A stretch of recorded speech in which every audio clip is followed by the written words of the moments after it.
तो सखू के स्वर कान में स्वर पड़ रहे थे, और खिड़की खोलकर फिर भी डर डर के देख रही थी, केवल दर्शन कर रही थी भगवान जगन्नाथ के और बढ़ रहे तीर्थ यात्रियों के। भाव तो था ही मन में कि काश कोई ऐसा अवसर होता, मैं भी एक बार दर्शनों के लिए जा पाती। मन ही मन, कहने का तो कोई प्रश्न ही नहीं था किसी को वहां। और अंततः ये हुआ था। ये आप कल्याण के भक्त चरितांक में, और कुछ अलग अलग पुस्तिकाएं भी हैं, एक भक्त बालक भक्त नारी है एक पुस्तिका, उसमें ऐसी घटनाएं हैं, उसमें वर्णन आता है।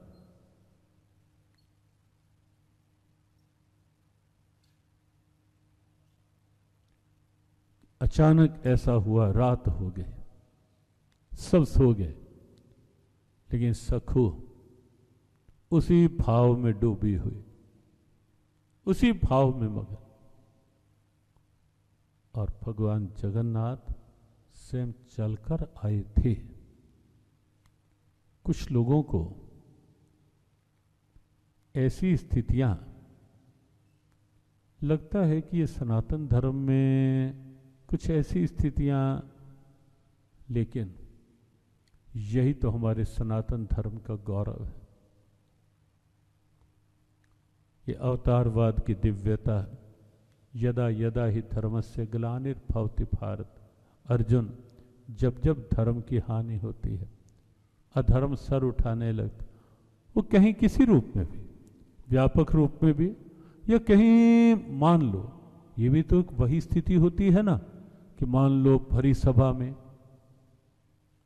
द्रौपदी का चीरहरण हो रहा है, यहां भी तो वही है ना कि धर्म का ह्रास और अधर्म का चरम हो रहा है, कि भरी सभा में कुल की पुत्रवधू को उस स्थिति में घसीट कर लाया गया, और निर्लज्जता का चरम भरी सभा के अंदर। तब यही तो सनातन का गौरव है ना, जो विश्व में किसी के पास नहीं।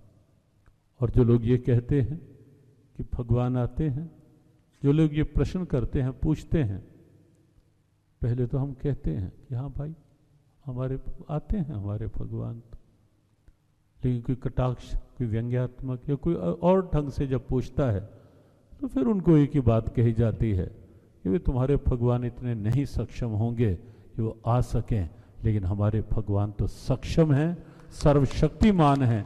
वो जब चाहते हैं प्रकट हो सकते हैं, जहां चाहते हैं प्रकट हो जाते हैं, और जिस रूप में चाहते हैं उस रूप में प्रकट हो जाते हैं। हमारे भगवान सक्षम हैं भाई। और हमारे भगवान भावग्राही जनार्दना है, वो भाव को समझते हैं, पकड़ते हैं। और जहां भाव की बात आती है, और जहां यह स्थिति होती है, ये अधर्म का विकास, धर्म का ह्रास, ये केवल व्यापक कंस, रावण, दुर्योधन, हिरण्याकशिपु, वहां तक की स्थितियां नहीं हैं। ये निजी रूप में भी आप देखेंगे बहुत सी घटनाएं। इसीलिए हम व्यासपीठ का आग्रह आपसे जो हुआ, हो सके तो वैसा करना। ये बात आपको कही गई है कि ये सत्संग केवल प्रदर्शन नहीं, मनोरंजन नहीं, कोई व्यसन व्यवसाय नहीं है। सत्संग के बाद हमें करना क्या है, ये हमें होना चाहिए। कि हमने सुन लिया 3 दिन 5 दिन, उसके बाद बस थोड़ी देर के लिए आ गए, उतना नहीं। हमें करना क्या है जीवन में, और उसी के लिए एक ये आग्रह बीच में हम कुछ कुछ समय कभी निकालें, कोई अध्ययन करें, महापुरुषों के जीवन चरित्र पढ़ें, बहुत कुछ मिलेगा। आपको लगेगा एक भारत की आत्मा शास्त्रों में बसती है, और शास्त्रों में भी उन ऋषियों के जीवन में, उन महापुरुषों के जीवन में, जिन्होंने भारत की उस चेतना को जिया है, जिन्होंने वास्तव में गीता के तत्व अमृत को पिया है। उन महापुरुषों को कभी आप पढ़ो, लगेगा कि मैं कहां उलझी रहती हूं, और ये सखू, मीरा, करमैती, ये दिव्यताएं कहां, किन परिस्थितियों में क्या ऊंचाई है जीवन की।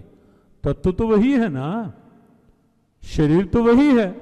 उन्हीं 5 तत्वों से महापुरुषों का जीवन, और उन्हीं 5 तत्वों में हम हैं, वो अंतर नहीं। शबरी भी उन्हीं 5 तत्वों से थी शारीरिक रूप में, और शूर्पणखा के भी तत्व शरीर के वही थे। लेकिन शूर्पणखा दोबारा किसी ने नाम नहीं रखा होगा, लेकिन शबरी आज भी एक प्रेरणा है, एक जीवंत प्रेरणा है। शबरी बात जाति की नहीं थी, वर्ग की नहीं थी, रो पड़ी थी शबरी। राघव के आने पर भी कि स्तुति नहीं आती राघव, कोई मंत्र नहीं आता मुझे। फिर से आप जानते हैं ना कि अभी इसी वर्ष जब वर्ष प्रारंभ हुआ था जनवरी में, फिर से शबरी की दिव्यता घर घर में फिर से प्रकट होती हुई अनुभव हो रही थी। राम मेरे घर कब आएंगे, फिर से गली गली में ये गीत गूंजने लगे थे।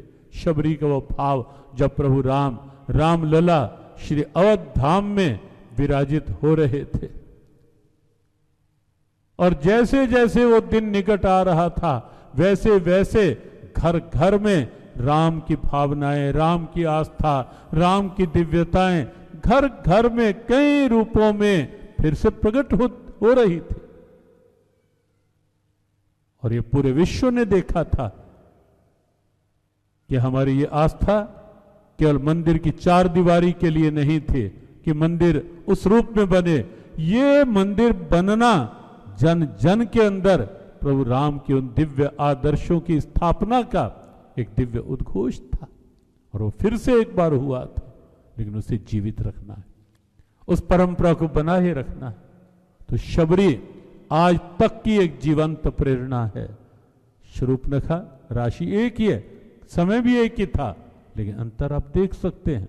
शरीर वही है, जीवन वही है, 5 तत्व वही हैं, चेतना भी सब में बराबर है।